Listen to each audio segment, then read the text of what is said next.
प्यारे छात्रों, सुप्रभात। गणित की ऑनलाइन कक्षा में आप सभी लोगों को एक बार पुनः स्वागत है।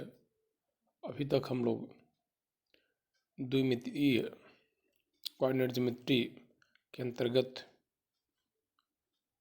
सरल रेखा, वृत्त, परवलय और दीर्घवृत्त के बारे में पढ़े। आज हम लोगों का एक नया टॉपिक है, यह अतिपरवलय। अतिपरवलय अंग्रेजी में इसको कहते हैं हाइपरबोला। तो सबसे पहले हम देखेंगे कि अतिपरवलय किसे कहते हैं, अतिपरवलय की परिभाषा क्या है। यहाँ परिभाषा दिखाई गई है, देखिए यहाँ पे। एक अतिपरवलय तल के उन सभी बिंदुओं का समुच्चय है जिनकी तल से दो स्थिर बिंदुओं से दूरी का अंतर सदैव कांस्टेंट रहता है, अचर रहता है। ठीक, यहाँ पे देखिए ऐसे फिर बना हुआ है, फिर ऐसे बना हुआ है। यहाँ पे बल्कि P1, P2, P3 लिखा हुआ देखिए। तो ऐसे बिंदुओं का समुच्चय, जैसे P1 हो गया, P2 इस पर स्थित है, जिसकी दो स्थिर बिंदु देखिए। यहाँ पे दो स्थिर बिंदु कौन कौन से लिया, F1 लिया गया है और F2 लिया गया। इसे अंतर मतलब P1 F2 minus P1 F1 इस तरह से ले लें, या फिर P2 F2 minus P2 F1। ठीक, तो इस तल पर जितने बिंदु हैं उनमें से सभी बिंदुओं का इन दो स्थिर बिंदुओं से दूरी है, उसका अंतर सदैव अचर है, तो उनका जो समुच्चय होगा वो अतिपरवलय होगा। ठीक है, फिगर बनाया गया है, देखिए। अतिपरवलय का जो फिगर यही है यहाँ पे, देखिए।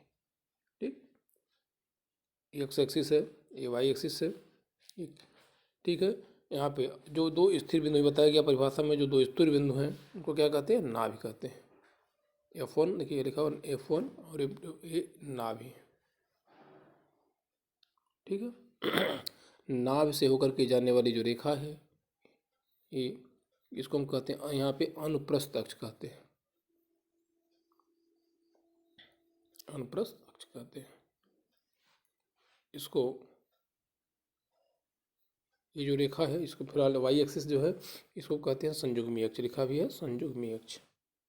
और जहाँ एक दूसरे को काट रहे हैं ये, इसको कहा जाता है केंद्र, ये केंद्र है।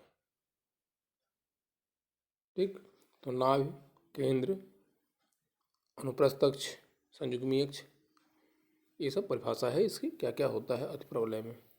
सेम चीज़ लगभग जो है दीर्घवृत्त में था। यहाँ वहाँ अनुप्रस्थ अक्ष के अलग की जगह क्या था, दीर्घ अक्ष था। लघु अक्ष की जगह पे यहाँ क्या है, संयुग्मी अक्ष। ठीक है,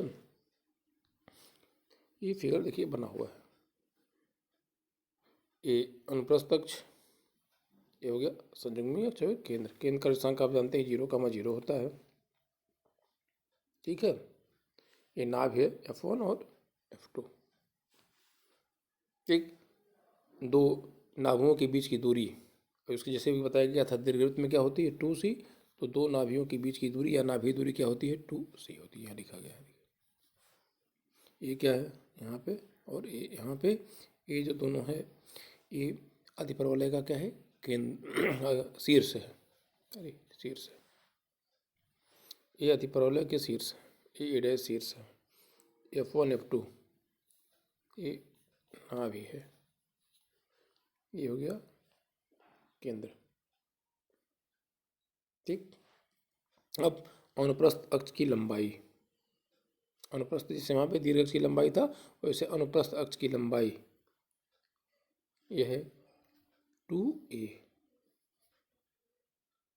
संयुग्मी अक्ष की लंबाई क्या है 2b। और यहाँ पे सी, ए और बी के बीच का जो संबंध होता है C² बराबर होता है A² प्लस B²। जब भी ए बी दिया हो, सी का मान निकालना हो तो ऐसे निकालेंगे, या सी दिया हो, बी दिया हो, ए निकालना हो तो इसी फार्मूले का प्रयोग करके हम निकालेंगे। ठीक है, अब आता है अगला उत्केंद्रता। यह है उत्केंद्रता। ये हो गया सी ए और बी के बीच का संबंध, उत्केंद्रता ई बराबर होता है सी अपान ए। ये सब कुछ लगभग जैसे कि दीर्घवृत्त में था वही चीज़ यहाँ है, ई इक्वल टू सी अपान ए। और ये ध्यान देना है कि अतिपरवलय के केस में ई का मान हमेशा क्या होता है, ई का मान हमेशा 1 से ज़्यादा होता है, ई का मान 1 से हमेशा ज़्यादा होता है। तो जब भी हल करें या ई का मान निकालना हो प्लस माइनस करके कुछ भी आ रहा हो तो हम देखेंगे ई का वही मान लेंगे जो 1 से ज़्यादा हो, सी बराबर ई ए। अब जैसा कि दीर्घवृत्त में मानक समीकरण था, सेम चीज़ वहाँ भी अतिपरवलय का मानक समीकरण। तो यदि नाभि, ठीक है ना, अनुप्रस्थ अक्ष पर स्थित है, एक आ जाए कि अनुप्रस्थ अक्ष एक्स अक्ष के अनुदिश है या दोनों शीर्ष एक्स अक्ष पर हैं, तो वो मानक समीकरण ये होता है। तो मानक समीकरण ये हो जाएगा X square upon A square minus Y square upon B square बराबर 1। ये है अतिपरवलय का मानक समीकरण, जबकि इसका शीर्ष कहाँ पे है, एक्स अक्ष पर है। ठीक, अब अलग अलग निर्देशांक फिर बना हुआ है, देखिए पहले ही बताया F1 F2 नाभि है, नाभ सी कामा 0 माइनस सी कामा 0, केंद्र 0 कामा 0, शीर्ष ए कामा 0 माइनस ए कामा 0, तो यहाँ लिखा हुआ है शीर्ष 0 कामा 0, सॉरी यहाँ पे केंद्र है, ये है केंद्र, इसको कट करके लिख लीजिएगा। ठीक, ये है केंद्र, शीर्ष प्लस माइनस ए कामा 0, ठीक है, शीर्ष प्लस माइनस ए कामा 0, नाभि प्लस माइनस सी कामा 0, अनुप्रस्थ अक्ष की लंबाई क्या होती है 2a, संयुग्मी अक्ष की लंबाई 2b। ठीक, नाभि दूरी क्या है 2b स्क्वायर अपान ए, सॉरी ये है नाभि या नाभि दूरी नहीं लिखा हुआ है, ये कट करना है, नाभि जीवा नया नाभिलंब जीवा की लंबाई होता है 2b स्क्वायर अपान ए। ठीक, तो जब भी नाभिलंब की लंबाई दिया हो, नाभिलंब की लंबाई दिया हो तो हम लिखेंगे 2b स्क्वायर अपान ए। ठीक है, तो इस तरह से ये ध्यान देना है कि यहाँ मिस्टेक हुआ है, यहाँ शीर्ष, यहाँ जो मिस्टेक हुआ है यहाँ शीर्ष नहीं है, ये क्या है केंद्र है, केंद्र का निशान क्या होता है 0 कामा 0, शीर्ष। ठीक, इसको सही कर लीजिएगा। ये नाभिलंब की लंबाई सब कुछ लगभग मिलता जुलता जो है दीर्घवृत्त की ही तरह है।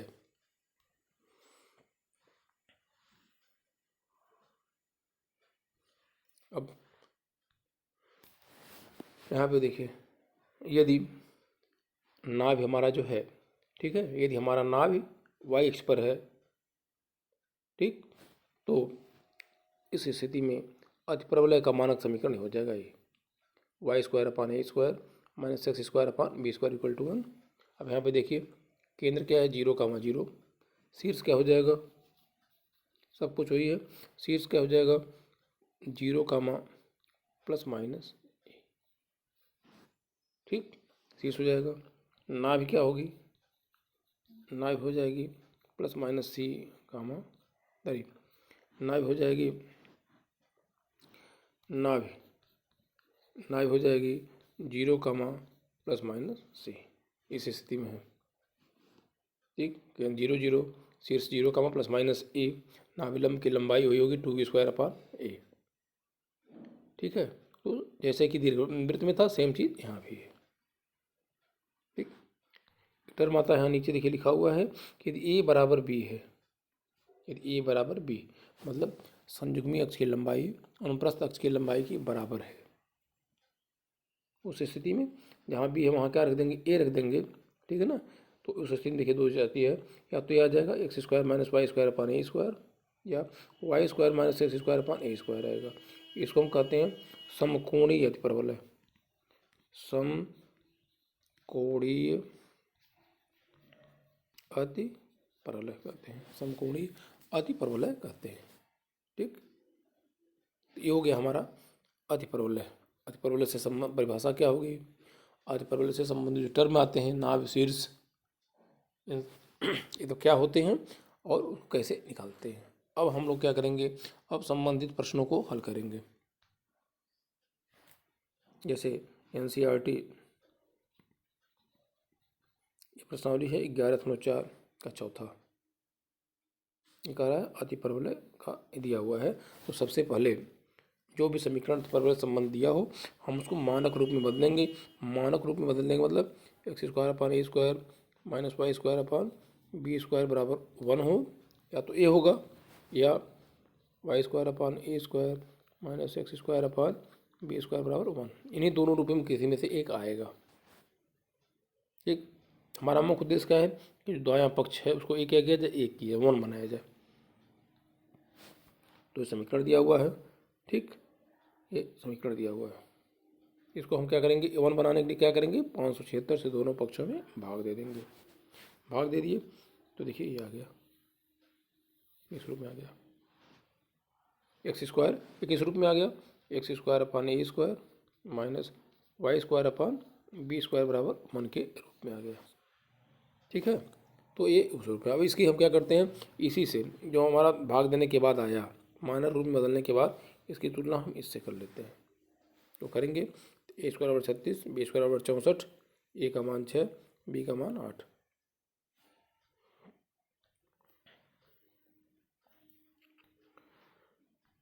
ठीक, a का मान 6, b का मान 8, और हम जानते हैं a, b और c में संबंध क्या होता है, c² बराबर होता है a² minus a² plus b²। तो a² बराबर क्या होता है a² प्लस b²। वहाँ से हमने c का मान ज्ञात कर लिया।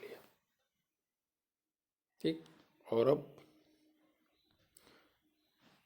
c का मान निकल गया। शीर्ष का निशान क्या होता है, प्लस माइनस a, 0, तो हो जाएगा प्लस माइनस 6, 0। नाभि का निशान क्या होता है, प्लस माइनस c, 0, तो हो जाएगा प्लस माइनस 0।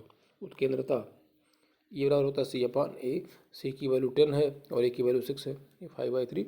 ये आ गया कितना, देखिए 5/3। ये क्या है, 1 से ज़्यादा है। विलंब जीवा की लंबाई 2b² मान रख देंगे तो ये आ जाएगा।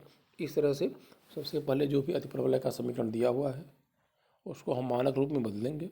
मानक रूप में बदलने के बाद जो भी कहेगा उसको हम ज्ञात करेंगे। अब 8वां प्रश्न देखा जाए, 11.4 का 8वां।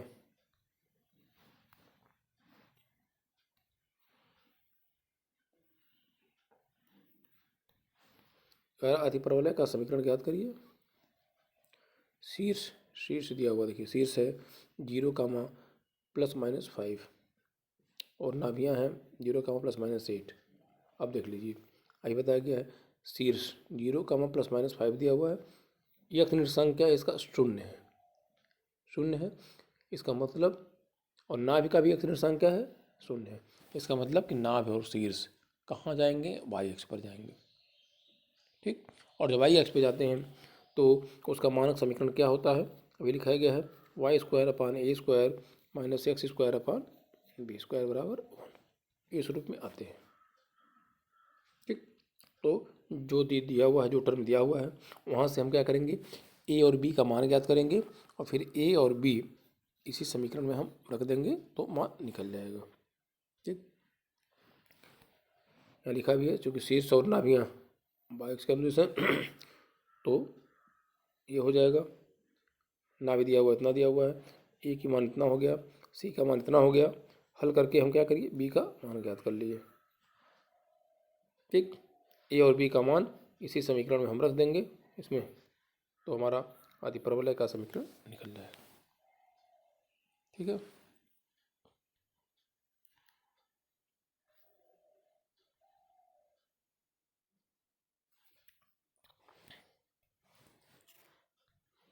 अब 11.4 का 12वां अतिप्रवलय का समीकरण ज्ञात करना है, जबकि क्या दिया है, नाभि दिया हुआ है और नाभिलंब जीवा की लंबाई दिया हुआ है। नाभि दिया हुआ, नाभि में से ही पता चल गया है नाभि कहाँ स्थित है, नाभि एक्स अक्ष पर स्थित है।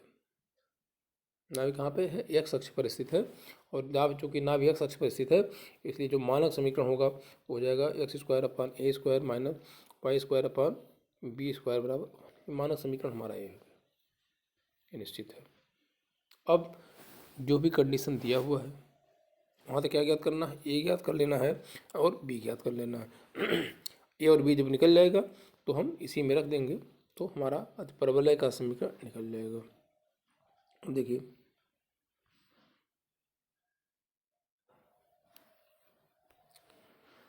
यहाँ नाभ दिया हुआ है तो हम जानते हैं कि उस स्थिति में नाभ का अर्धसंख्यक होता है प्लस माइनस सी कामा जीरो, तो प्लस माइनस सी कामा जीरो और अब इतना रख देंगे, इसके अंदर सी की वैल्यू निकल गई। नाभिलंब जीवा की लंबाई किसके बराबर होती है, 2b² अपान होती है, तो 2b²। और लिखा हुआ है कि नाभिलंब की लंबाई क्या है, 8 है, 8 है, इसका मतलब 2b² अपान बराबर हो जाएगा 8। तिर्यक गुणा कर दिए, तिर्यक गुणा करने के बाद हम b² बराबर निकल रहा है 4a। ठीक, और हम जानते हैं क्या है कि c² बराबर क्या होता है, a² प्लस b²। c का मान दिया हुआ है, देखिए यहाँ पे c का मान रख देंगे, ए की जगह ए ही हो जाएगा और b बराबर क्या हो जाएगा 4a, b बराबर हो गया 4a। हल करेंगे, हल करने के बाद देखिए यहाँ पे a बराबर 5 आ गया और a बराबर हो गया -9।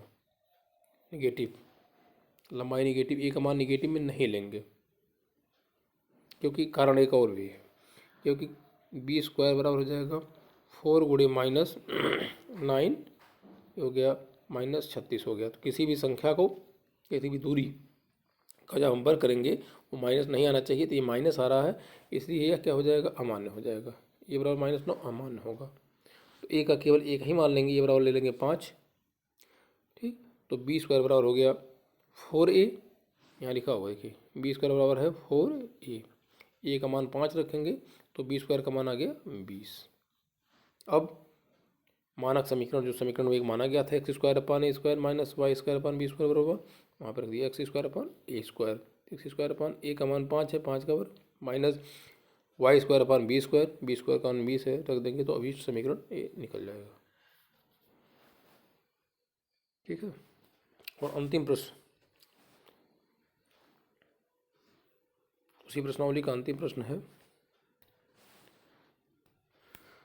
कह रहा था परवलय का समीकरण ज्ञात करिए जिसकी नाभियाँ ये दिया, कि नाभियाँ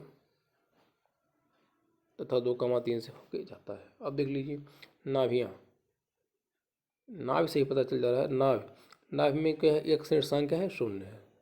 इसका मतलब कि नाभ कहाँ स्थित है, y अक्ष पर स्थित है। ठीक, या ये कहा जाए कि जो अनुप्रस्थ अक्ष जो है वह i अक्ष के अनुदिश है। देखिए अनुप्रस्थ अक्ष y अक्ष के अनुदिश है, उस स्थिति में क्या समीकरण हो जाएगा, ये हमारा हो जाएगा y² अपान a² माइनस x² अपान b² बराबर 1। ठीक, और इस स्थिति में क्या होता है, नाभ का निर्देशांक क्या होता है, 0 का मान प्लस माइनस c होता है। यहाँ देखिए नाभ का निर्देशांक की स्थिति में क्या होता है, 0 का मान प्लस माइनस c, और जो दिया हुआ है ये दिया हुआ है, दोनों की हम तुलना करके c का मान ज्ञात कर लेंगे। तो c बराबर हो गया कौड़ी में 10। एक कंडीशन और दिया हुआ है कि यह जो अतिपरवलय है एक, ये अतिपरवलय हमने माना है, यह कहाँ से होके जाता है, 2,3 से होके जाता है। यह अतिपरवलय 2,3 से होके जा रहा है। इसका मतलब कि यह जो बिंदु है इस समीकरण को क्या करेगा, संतुष्ट करेगा।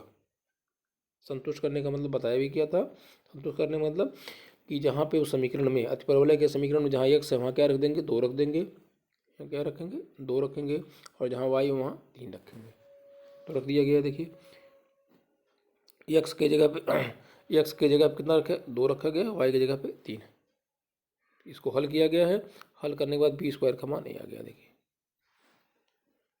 b² का मान आ गया, और हम जानते हैं कि c² बराबर क्या होता है, a² प्लस b² होता है। यहाँ इसी में a² तो ये है, c का मान मालूम है कड़ी में 10 यहाँ से है, देखिए c का मान कड़ी में 10 है, b का मान रख देंगे b² बराबर इतना। ठीक, अब तिर्यक गुणा कर लेंगे, तिर्यक गुणा करने के बाद समीकरण बन रहा है, समीकरण बना हुआ है। देखिए तिर्यक गुणा करेंगे, इसका गुणा इसमें हो जाएगा, फिर यहाँ द्विघात समीकरण बनेगा।